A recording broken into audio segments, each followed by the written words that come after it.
Right guys, if ever there are a key idea in science, this would be it.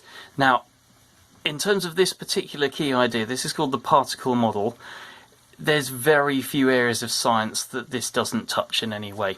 I'm just drawing some solid particles, or some particles that are in a solid here, at the top. Now, while I'm drawing these, you could imagine that these are particles that are in a cube of ice. Or, if you wanted to imagine something a bit more spectacular than a cube of ice, you might imagine that these are particles of water inside the polar ice caps, or inside an iceberg that might melt. Now, if you're wanting to understand global warming, if you're wanting to understand sea levels rising, you're going to need to understand this particular idea. So if you're someone who's heard about climate change and are concerned about it, then this is an area that is definitely appropriate to you, and it's something that will help you understand that. Now, scientists that study climate science have to understand this idea in order to get what they're doing. Now, what I've got here is I'm going to label this up as a solid. Now, I'm going to describe in words what we can see here. Now, what we can see is that the particles are close together.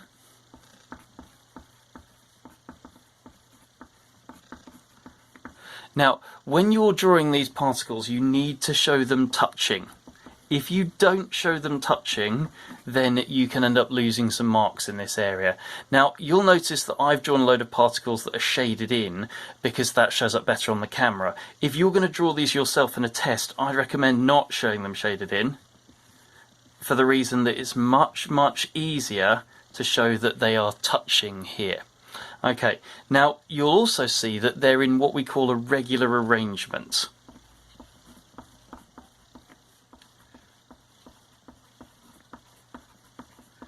So you can see that they're in kind of neat rows, or I'm doing my best to try and show they're in neat rows. Now, that's representative of how the particles are actually arranged inside a solid. We're going to show those as distinct from a liquid.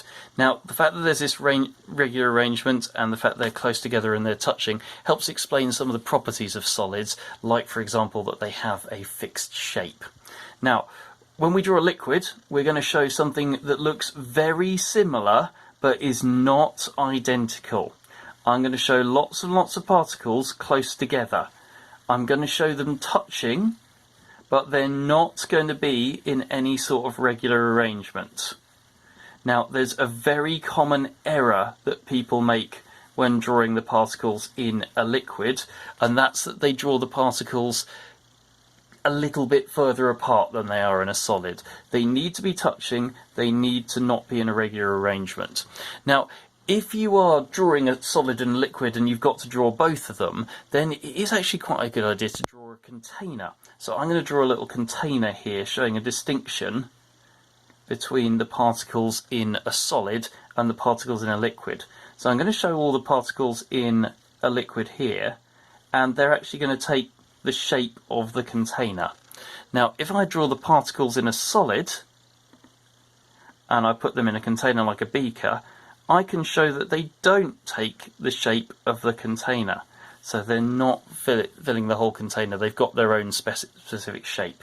So in this liquid, we've got particles close together,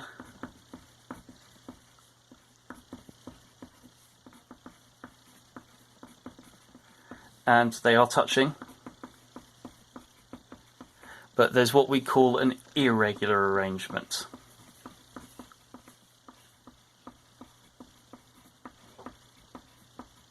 So they're not organised in any particular pattern. Now, in terms of their movement, this is not something I can show very easily with a drawing. In terms of their movement, these solid particles, these are vibrating in place. So if you want to imagine them jiggling a little bit, I can shake the camera and hope that the stabiliser doesn't take that off. The solid particles are in a fixed position, but they're actually vibrating in place. These liquid particles are moving over each other. And as I said, I can't draw that it would be terrible strain on my wrist to show that actually moving at the time. But these particles are all moving over each other.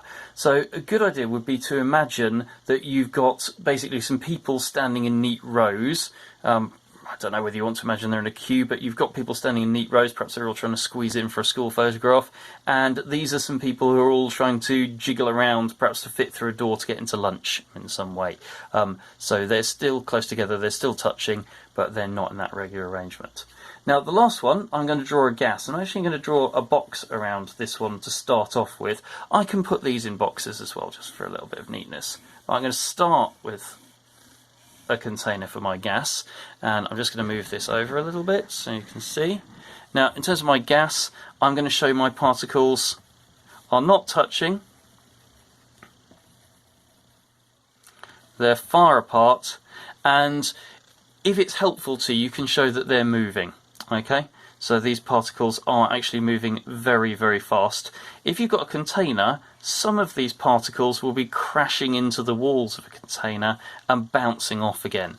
So if you want to imagine that this is, I know it's a square balloon, but if you want to imagine this is the particles of air inside a balloon, some of those particles are basically crashing into the sides of the balloon, and that's why it pushes outwards in this way. So we've got gas particles here, and we've got particles far apart.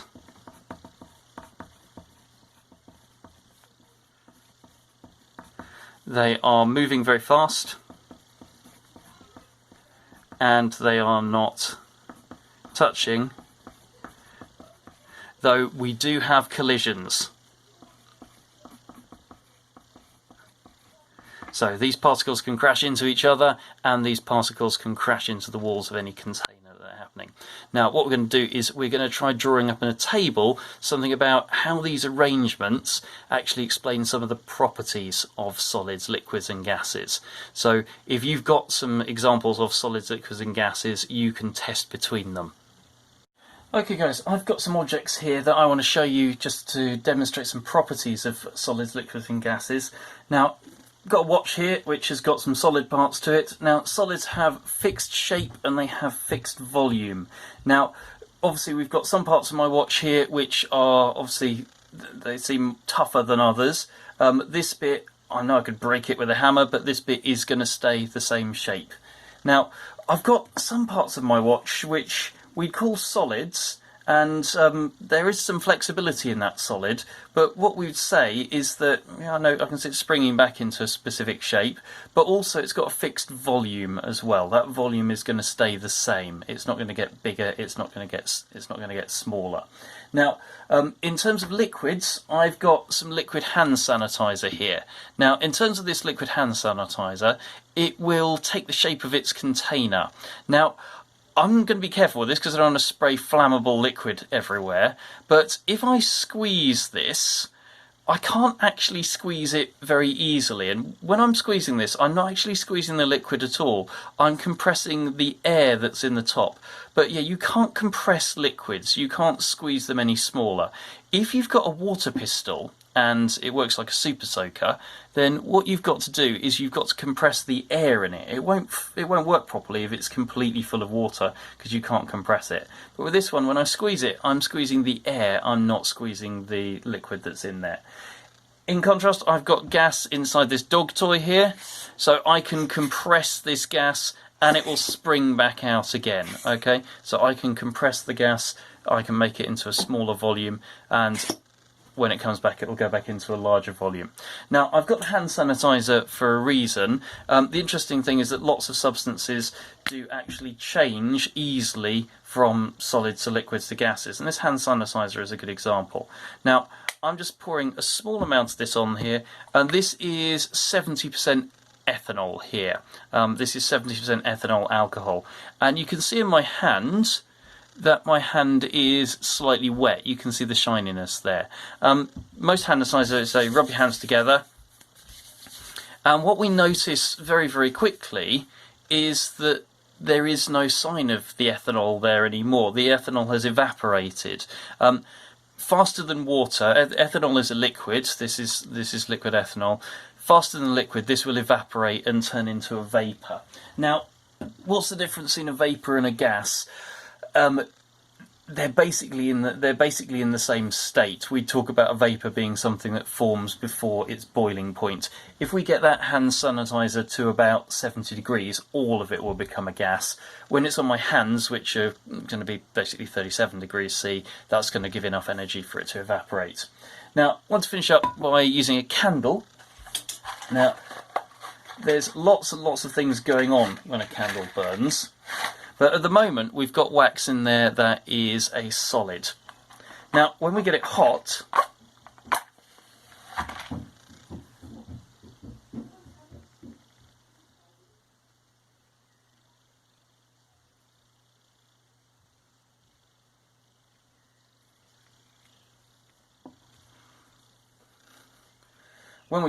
what's happening is it's melting the candle wax. The solid candle wax is turning into a liquid.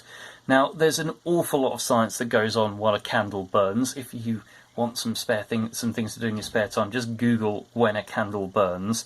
And there's a famous British chemist called Humphrey Davy who did a whole range of lectures about what's happening when a candle burns. But what we've got happening here is we've got the energy, the heat being used. The heat energy is being used to melt some of the candle wax, and it's turning from a solid into a liquid. It's then able to wick up the wick that's burning and provide a fuel to keep the candle alight. But we have got a solid and a liquid going on there. It's producing some substances. It's producing some carbon dioxide and some water. Now, the carbon dioxide is a gas under all circumstances that we come across. This flame is producing some water at the moment. Now, that water is basically in the form of a vapour. It's very hot. It's steam. But if you're burning fuel in your house, you have a boiler, you have a gas cooker, for example, you need to make sure it's got plenty of ventilation. Otherwise, it can cause your house to get lots of condensation in it. You can end up with a certain amount of damp in your house if you've not got your boiler ventilated properly. So we've seen some properties of solids, liquids, and gases. We're going to try and explain them using some of the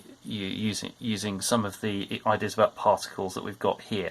Now, I've just done something rather silly. I've got a little spill of alcohol here, and it's very near this candle, so perhaps I should have been a little bit more cautious around flammable liquids.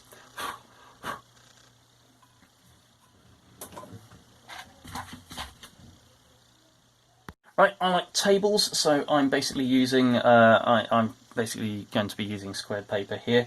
Oh, I completely forgot to show you my slightly odd substance here. We might traditionally think of grapes as solids, but obviously if I squish this, and I'm just going to grab some scrap paper in order to do this. Okay, if I squash it, we've obviously got some liquid, some juice coming out of it. Most of the things I'm telling you about solids, liquids and gases apply to pure substances, where there's only one type of substance, one type of material in there. A grape contains many different types of material, so we wouldn't expect it to follow all the simple rules of solids, liquids and gases that we've done with the pure substances like water. Okay, sticky, put that out of the way. Right, so, properties here. So, in terms of my table, I'm going to have solids, I'm going to have liquids, I'm going to have gases, and I'm going to do properties here. And as far as possible, I'm going to try and put an explanation of those properties in as well. That's not easy to do in writing. It's much easier to do in terms of me waving my hands around. But it's helpful if you can understand those ideas.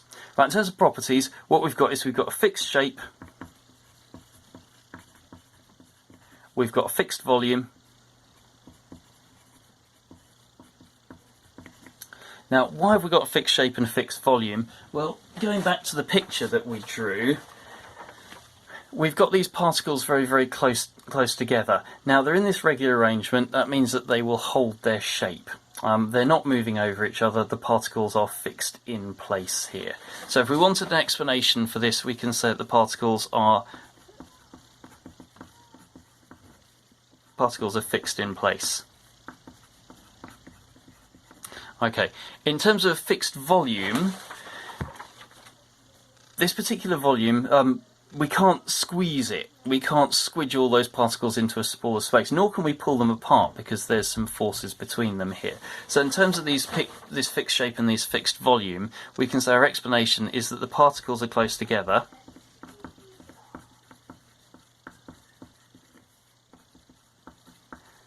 And we can also say that they're held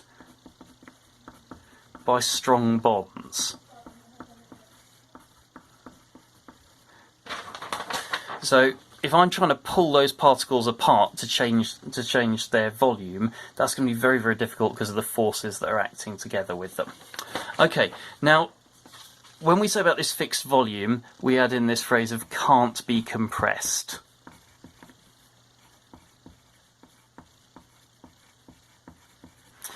Now, just a little caveat, this idea of a fixed shape. We do have some substances, like wires for example. I've got my USB cable here that's got solid copper inside it. Now, we do make some exceptions for things saying that there may be some flexibility, some things may be malleable, it may be possible to shape them or reshape them. With my watch, for example, I've chosen that one because we can make some alterations to the shape, but it will spring back in some way. So we've got some elastic in there. These ideas of simple rules, there are all sorts of exceptions when substances have other properties as well. But we generally say they can't be compressed. In terms of this fixed shape, we might be able to break something so it has a new shape, but otherwise they hold their shape. Now, in terms of liquids, liquids don't have a fixed shape. They basically take the shape of the container.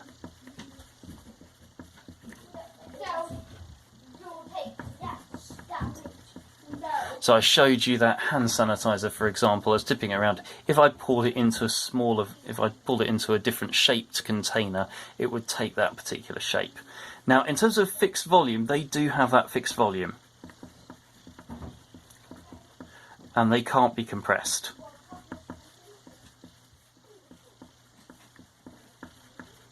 Now again, going back to the picture, why can't they be compressed? Well, they have this fixed volume because they're already close together, they're already squished in. You need to excuse me, my dog is trying to eat that grape from earlier.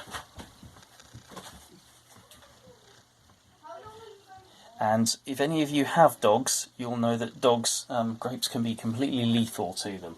So yeah. Bad dog. So just avoiding my dog killing itself there. So we said the particles are close together. That means that we can't compress a liquid. We can't get the particles any closer together than they already are. Now, we can change its shape, and that's because all those particles can move over each other. So they can move around and they can fit into a different shape. So I imagine that these are a load of students who are all trying to squeeze through a door to get into a lunch hall back in the days when we didn't have to socially distance, and maybe a teacher comes along and then forces them all to line up. So basically they can adopt the shape of a container. So going back to our explanation, we'd say that the particles are close together.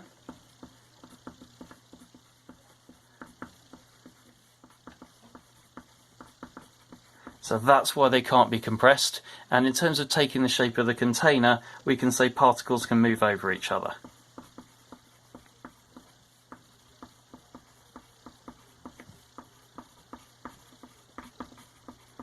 Okay, now our last one here, gases. Now with these ones we've got no fixed shape. So I showed you that gases inside this dog toy, basically we can make them take a different shape, we can squeeze them in some way. They have no fixed volume. Now both liquids and gases, they're able to flow, and they're what's called fluids as a result. So liquids and gases, what we call fluids, they can flow. That's basically because those particles can move over each other. In terms of the arrangement of the particles, if I want to squeeze all these particles together, then I can do. I could fit all those particles into a much smaller container. So that's why they don't have a fixed volume. It depends on how much pressure there is. If I do squeeze them all in together, there'll be more collisions with the wall. So you'll find out that causes pressure when you study it in a later year. So we've got our properties there: no fixed shape, no fixed volume, and what we can say is that the particles are far apart.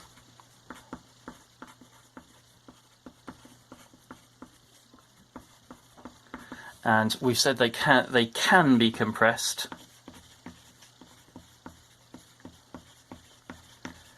That's basically because those particles can be pushed close together. So we can squeeze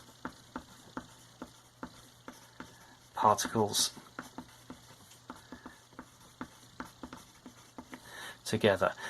Now, one thing it's very important to point out is that the particles themselves stay the same shape and size. So if we want to imagine on my squared paper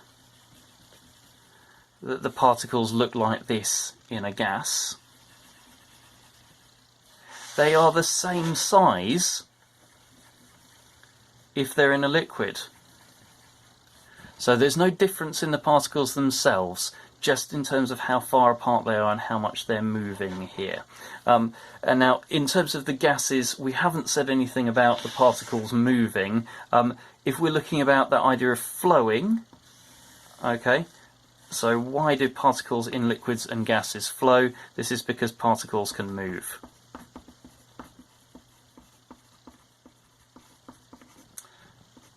Now, solids, if we're going back to this idea, they say can't flow. Ignore stuff about grains of sand, okay? If you had a load of solid sand, that'd be glass, that wouldn't flow in the same way. So they can't flow, that's basically because the particles can't move. Particles are fixed in place.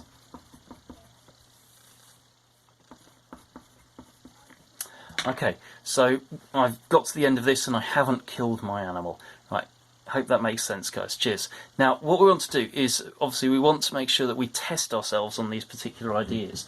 Now, I think the best way of testing yourself isn't, and yes, you can draw these, but most people can draw them. Check that you've got these ones, both of them close together. But then just see if you can talk about them. Talk about their properties. You go, oh, yeah, these are all in that sort of regular arrangement. That's why it's got that fixed shape. And they're all close together, that's why we can't compress them. And there's the other thing about solids not flowing. Yeah, that's because the particles are all held together by strong bonds. Maybe I should put that in there, if there's any bits that we do. Particles fixed in place by... Right, I've tested myself on some of the things about solids. Liquids, I can still see they're close together, but they're not in a regular arrangement. That means they can move over each other. That means that they can flow. But just like solids, I'm not going to be able to compress them very easily because the particles are already so close together. But this one will flow because they're able to move over each other. Right, last one, I'm going to talk about gases. Get the diagram up, talk to yourself about them. See if you can tell someone else about this. Right, so we've got these particles. They're all far apart and they're all moving very, very quickly. So we can squeeze them all close together. That's why gases can be compressed. The particles can move. That's why gases can flow. Very helpful if we're going to breathe. We can let air flow into and out of our lungs. Okay, guys, test yourself. That's particle theory. If you want to imagine that you are someone studying climate change, you might want to imagine that this is a gigantic iceberg here. Okay? So this is a gigantic iceberg. If you want a comparison, why don't we draw something as a comparison for how small it is? I'm going to draw a very small Norwich Cathedral here. Okay, so that's Norwich Cathedral, and that's a gigantic iceberg. Okay, you see my drawing is absolutely awesome. Right, it's melting, it turns into liquid water. If we've got all of that that's a solid and it all turns into liquid water, we're going to have problems with sea levels rising. But also, one of the things that happens when we're talking about climate change is that all the while we've got evaporation happening from the oceans. So we've got basically water vapour forming, we've got clouds forming, we've got precipitation. So what's going to happen if we get global warming is all sorts of unexpected things to do with weather, because there's going to be more water in the seas, so there's going to be more evaporation. There's all sorts of other sorts of strange effects, because obviously the sea is salty, and that affects the temperature at which it melts and freezes at. So you need to understand these ideas really, really well, so that you can understand the more complex ones later on.